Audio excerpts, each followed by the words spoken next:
Un autre drame majeur a secoué Ferrari.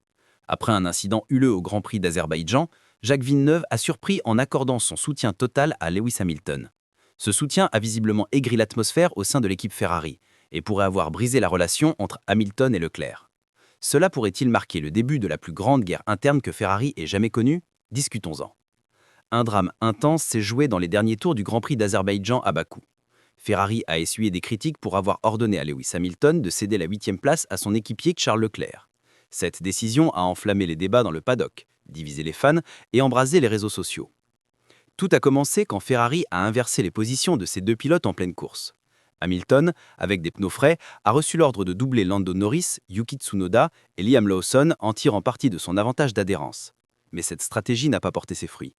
Hamilton n'a pas pu dépasser les pilotes devant lui, poussant l'équipe à lui demander de rendre la position à Leclerc. C'est là que les tensions ont culminé. Hamilton a ralenti dans le dernier tour tout en gardant un écart d'environ 0,44 secondes sur Leclerc jusqu'à l'arrivée. Certains y ont vu un acte de défiance. L'ancien champion du monde de Formule 1 en 1997, Jacques Villeneuve, a interprété l'incident autrement. Dans une interview pour une plateforme de Paris, Villeneuve a défendu Hamilton avec ferveur.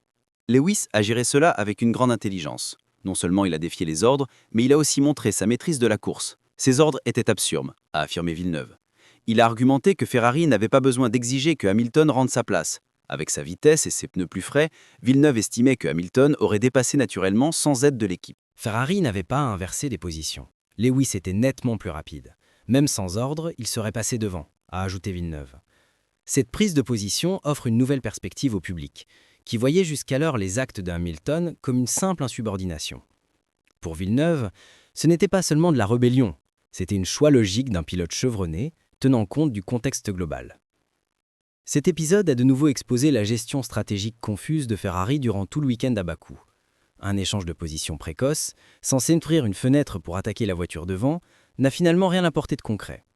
Au lieu de bénéfices, cette décision a rendu la stratégie de l'équipe inefficace et improvisée.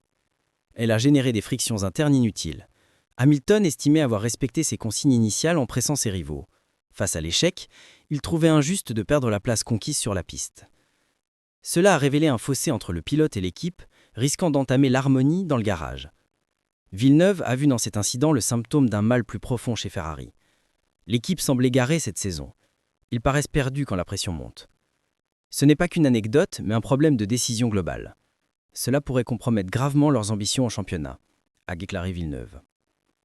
Charles Leclerc a perdu la 8e place en fin de course et n'a pas mâché ses mots à la radio. « Je m'en fiche, ce n'était que la 8e place. Qu'il en profite », a-t-il lancé avec sarcasme.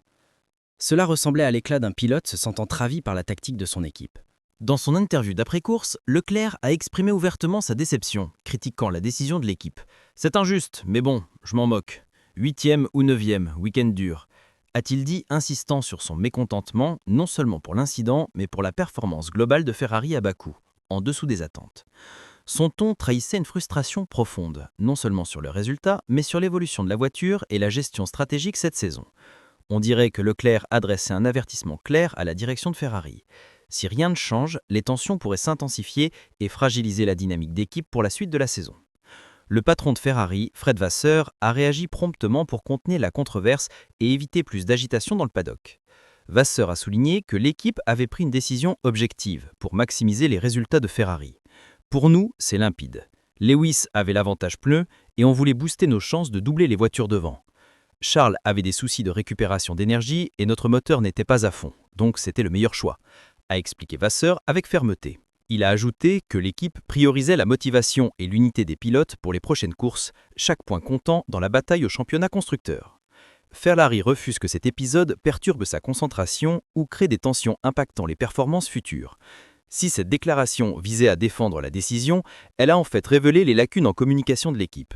Ferrari semble incapable d'aligner ses deux pilotes. La stratégie ratée n'a fait qu'embrouiller les relations internes et attiser les rumeurs sur la dynamique d'équipe.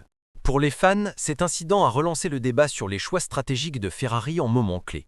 Villeneuve conseille à l'équipe de se projeter sur 2026 plutôt que de s'enliser dans les errements actuels, avec les changements réglementaires à venir, parmi les plus radicaux de l'histoire récente de la F1. Il estime que Ferrari a une chance unique de triompher et de rompre la suprématie de Red Bull et Mercedes. Il faut anticiper. 2026 pourrait relancer Ferrari. Avec une voiture au top, les rivaux mettront du temps à suivre, a insisté Villeneuve. Cette vision s'accorde avec la stratégie des grandes écuries de F1, prêtes à sacrifier le présent pour dominer sous les nouvelles règles. Ce pourrait être un coup malin à long terme pour Ferrari, ouvrant la voie à une nouvelle ère de gloire au championnat. L'épisode azerbaïdjanais rappelle la fragilité entre tactique d'équipe et motivation des pilotes. Hamilton, l'un des plus grands de l'histoire F1, se sentait légitime à ignorer des ordres qu'il jugeait absurdes. Cette audace pourrait consolider son rôle de leader et prouver son flair compétitif intact. Mais si Ferrari gère mal l'affaire avec équité, cela risque de créer un rift avec Leclerc. C'est un tournant pour Ferrari, qui doit introspecter. L'équipe doit fluidifier sa communication interne, préciser les protocoles d'ordre et veiller à des stratégies efficaces et consensuelles pour les deux pilotes. Transparence et cohérence décisionnelle sont clés pour préserver la confiance. Sans action rapide, le moral pourrait chuter dans une saison déjà tendue. Êtes-vous d'accord avec Jacques Villeneuve que Hamilton a bien fait de tenir sa position ou aurait-il dû obéir pour sauvegarder l'harmonie de Ferrari? Partagez vos avis ci-dessous.